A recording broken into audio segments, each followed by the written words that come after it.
Magandang araw mga kapatid. Ito po si Teacher Carol ng Shalom Channel Manila. Welcome po sa episode 3 ng ating pinag-uusapan tungkol sa victorious Christian living for parents who are heartbroken and sin sick and are going through a lot of pain because of their relationships with their children, mga problema sa kanilang mga anak. Pero bago po tayo magpatuloy, samahan niyo po muna ako sa pananalangin. Let's bow our heads. Heavenly Father, we just want to thank you, Lord, for the Holy Spirit. Gabayan mo kami sa aming mga pag-uusapan ngayong araw, Panginoon. Tulungan mo kami, Lord God, na maunawaan, Lord, yung impact ng aming pamumuhay sa pang-araw-araw na buhay ng aming mga anak, Lord God. And if any of us are in sin, any of us are having extreme difficulty right now relating to our children, Panginoon, show us our sin, pakita mo yung aming mga pagkakasala, bigyan mo kami ng humility, ability na magpakumbaba sa iyo, at ihingi ng tawad ang aming mga pagkukulang. Ibigay mo sa amin ng pagmamahal sa aming mga anak na maunawaan sila, Lord God, at maghintay sa pananalangin para sa iyong pagkilos sa aming mga buhay. We just entrust everything to you, O Lord, and we thank you for the power of the blood of Jesus Christ, the power that cleanses us from all sin through the gospel that we received coming from your hand. Thank you, Lord Jesus. We praise you, Father, Son, and Holy Spirit. Amen. And amen. And amen. Okay po, diretso po tayo sa ating pinag-uusapan. Last time po, pinag-usapan natin yung Greek word for destroy. Sa John 10:10, yung sinabi ni Jesus na, the thief comes to steal, to kill, and to destroy. I came that they may have life and have it more abundantly. So, sinasabi ni Jesus doon, yung buhay na masagana sa kanya nanggagaling. Ano naman daw ang nanggagaling doon sa magnanakaw? Si Satanas ang tinatawag na magnanakaw doon. Ang donasyon ni Satanas sa ating mga buhay ay puro salot. Ninanakaw niya ating mga kagalakan, ninanakaw niya ating mga ari-arian, pumapatay siya, pumapatay ng pananampalataya, pumapatay ng tao, pumapatay ng mga pangarap, destroy, naninira ng reputasyon natin, naninira ng ating mga buhay, at naninira ng mga relasyon, mga ugnayan. Lalo na sa pamilya, the family is under attack in these last days. Kaya tayong mga magulang, kailangan bukas ang ating mga mata sa katotohanan yan, na araw-araw gustong-gustong agawin ni Satanas yung regalo sa atin ni Jesus. And what is that? It's shalom. Perfect peace in His name. Gustong-gustong kunin ni Satanas yan mula sa mga pamilya. Kaya lumaban po tayo. At kung tayo na nandyan na sa loob ng gera, nagkakagulo na yung mga pamilya natin, all the more, huwag tayong bibitaw sa battle. Huwag tayong patalo kay Satanas. Bakit? Kasi pinag-usapan na po natin last time, di ba? Katargeo, the Greek word for destroy. No? In the same way that the thief comes to steal, to kill, and to destroy, see Jesus through the work on the cross, yung ginawa niya sa krus, na namatay siya para sa ating mga kasalanan, para palayain tayo, saan? Mula sa sumpa ng kamatayan na dala ng kasalanan, palayain tayo mula sa pagkakagapos natin kay Satanas. Yun yung dinestroy ni Jesus.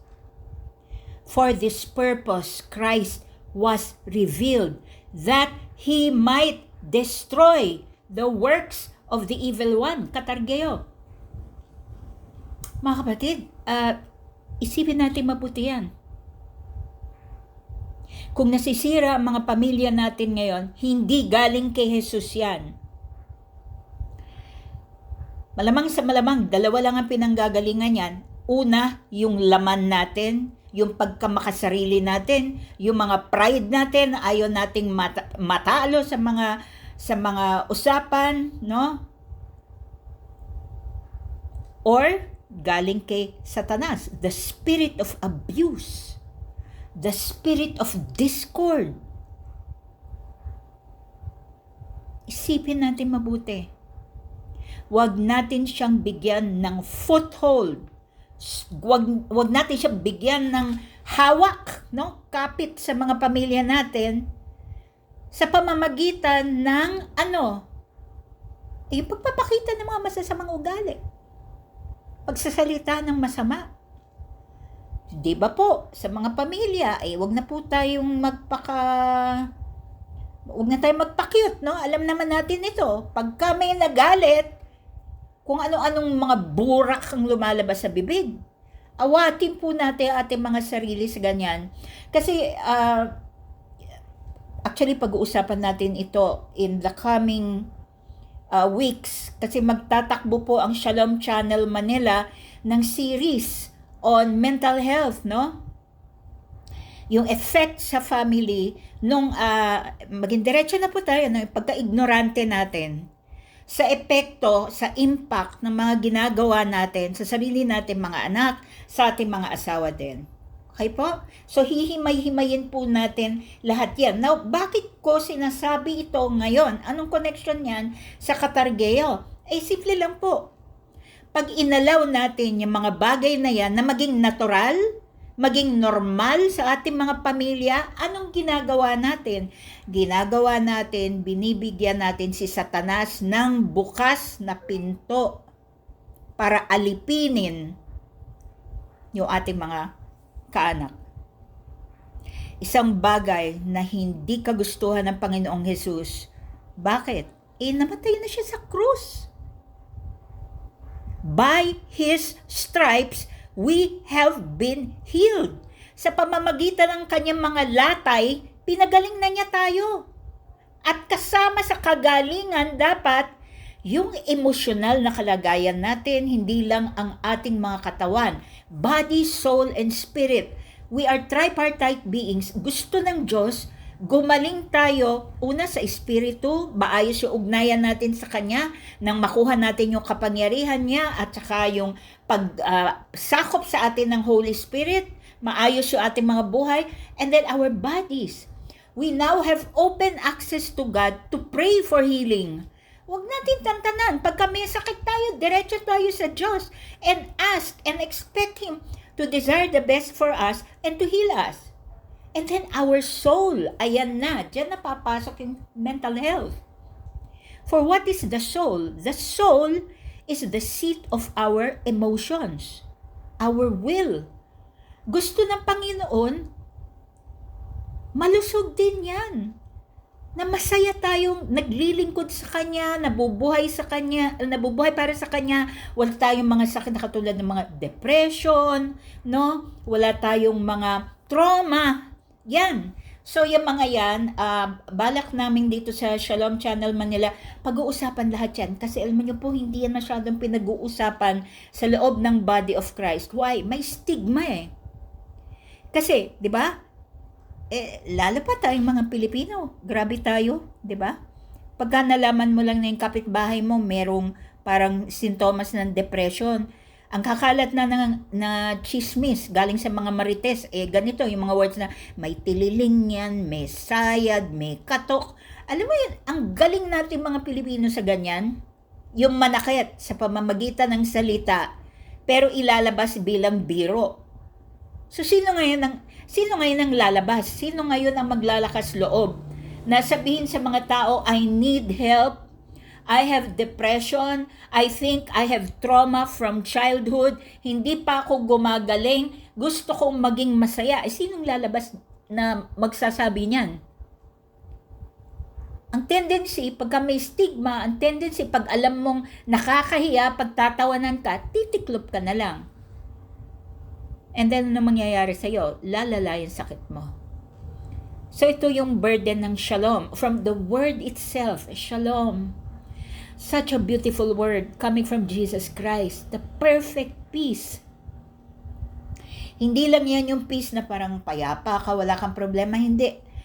The word shalom encompasses the wholeness of peace.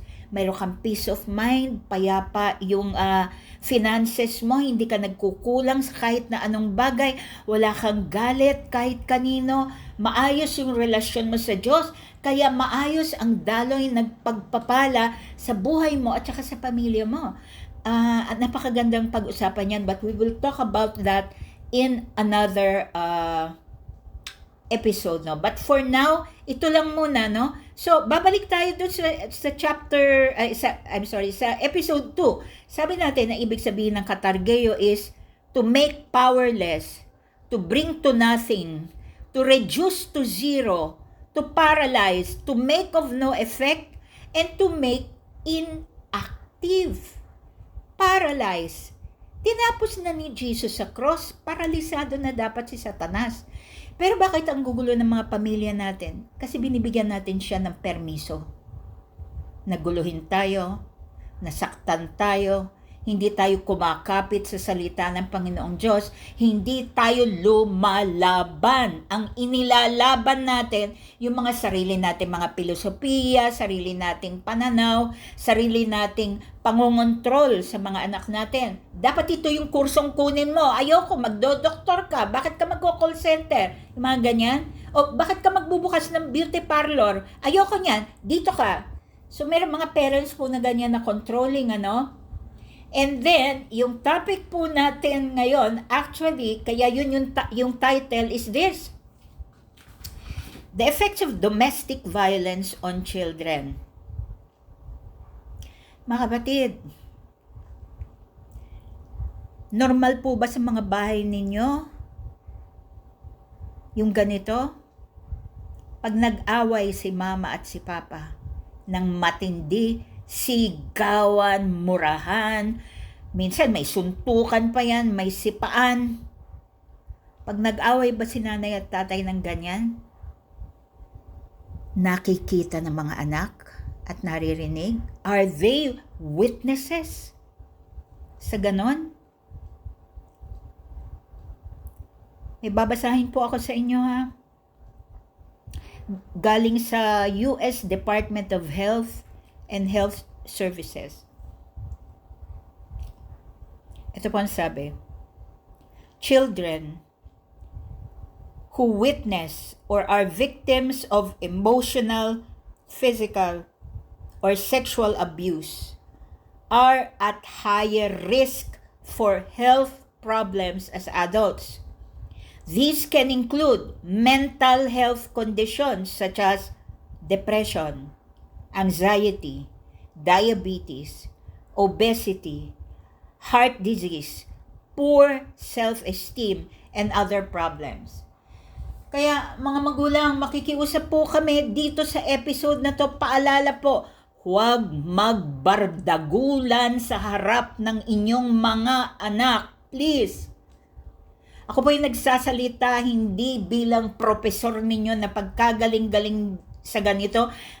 Amin ako sa inyo, naging normal po yan sa pamilya namin. Kaya ang laking problemang idinulot niyan. Yung thought na papasok ka sa pag-aasawa ni hindi mo naiintindihan kung ano ibig sabihin ng emotional abuse, hindi mo alam yung ibig sabihin ng cycle of abuse, hindi mo alam yung impact ng tinatawag na gaslighting. Dapat alam mo yan. Ano yung impact ng verbal abuse sa magiging mga anak mo? So kung hindi ka aware dyan, pag-usapan na po natin ngayon. Kasi kung maliliit pa yung mga anak mo at napagsasalitaan mo na ng pangit, magbibigay ako ng example. Halimbawa, uuwi si anak, nakalimutan yung baonan sa school, ang layo, babalikan mo pa. Ang normal na mangyayari sa'yo kapag pagod ka na at mainit ang ulo mo, kung ano-ano ng masasamang salita ang lalabas sa bibig mo tungkol sa anak mo. Pag ganyan po, kailangan po kumuha na tayo ng plaster. Plasteran na po natin yung mga bibig natin. Kasi once naibuga mo na yan sa anak mo, lason po yan. Papasok po yan sa emosyon niya. Madadali niyan yung mental health niya. unless gagawa ka talaga ng paraan para bumawi at magbabago ka talaga. Pero kung ganyan ang inaabot nyo sa bahay, tapos uuwi pa si tatay, magdadabog, magwawala, mag-aaway si nanay at tatay tungkol sa pambababae ni tatay na nakikinig si anak sa murahan nila, ay mga kapatid, tayo po ang gumigiba sa sarili nating mga bahay. I don't care kung malaki pa ang iniloan mo sa Pag-ibig Fund para itayo yung bahay na yan. Ikaw mismo ang gumigiba sa sarili mong bahay. What is a house? A house is not a physical thing. It's not cement. A house is where you and your family live. Now, what is that house? That house should be built on love. Your family should be living based on the biblical values of peace, of prayer. And no way in the world dapat na pinapayagan natin na yang si Satanas ang namamayagpag sa mga bahay natin. Amen po ba? May sinabi si Jesus. Pakinggan niyo po ito. A house divided against itself cannot stand. Ulitin ko po. A house divided against itself cannot stand. He was speaking these words in a different context. He was talking about Satan, no? Pero i-apply ko ito dito sa konteksto natin. Tama naman, di ba? Yung bahay, pag hinati mo yan, makatayo pa ba yan? Di ba babagsak yan? So, ano ang gagawin ni Satanas? Lalagyan niya ng pagkakahati-hati sa loob ng bahay. So, si nanay, galit na galit kay tatay, ang gagawin niya pag wala si tatay, magsasalita ng masasama tungkol kay tatay sa harap ng mga anak. At si tatay naman, magpapaawa, i-justify kung bakit siya nang bababae. Kasi yung nanay nyo, ganito ganyan. So, anong ginagawa natin sa mga anak natin pagka ganyan? Ginugulo natin sila emotionally. We are shaking the very foundation on which they are building their young lives. Ano yun? Yung pundasyon na, bata ako, hindi ko pa kayang buhayan ng sarili ko, titingin ako dito sa nanay at tatay ko para maging haligi ng buhay na itinatayo ko. Pag nakakalog yun, kinakalog din natin yung bata. And fathers and mothers were bringing trauma into the lives of our children. Diyan na po nagsisimula yung mga tinatawag na childhood trauma na ipapasa din po nila yan dun sa magiging pamilya nila kung hindi maaagapan, kung hindi mapapasukan ng banal na espiritu kaagad yung buhay ng ating mga anak, kung hindi nila maiintindihan ng maaga kung ano yung nangyayari sa kanila. Marami pa po tayong pag-uusapan. Ito lang po ang pinapaalala sa atin ng Panginoong Diyos. Huwag kalugin ang sagradong tahanang ibinigay niya sa atin sa pamamagitan ng hindi pagpapahalaga sa pamilya. Kaya alam niyo po, maghihinga na ako I'm praying na sana yung government natin higpitan yung mga requirements sa pagkuha ng marriage license. Dapat ang mga magpapakasal na ano muna sila, na bibigyan ng mga seminars, workshops, trainings para naiintindihan nila yung pinapasok nila, para naiintindihan yung impact sa magiging mga anak nila, nung klase ng pagkatao na meron sila na dadalhin nila papasok doon sa bagong pamilyang bubuuhin. Same thing for the churches. This is the desire of my heart. Kaya lalabas po kami mga kapatid. I pray na meron mga churches who will work with us.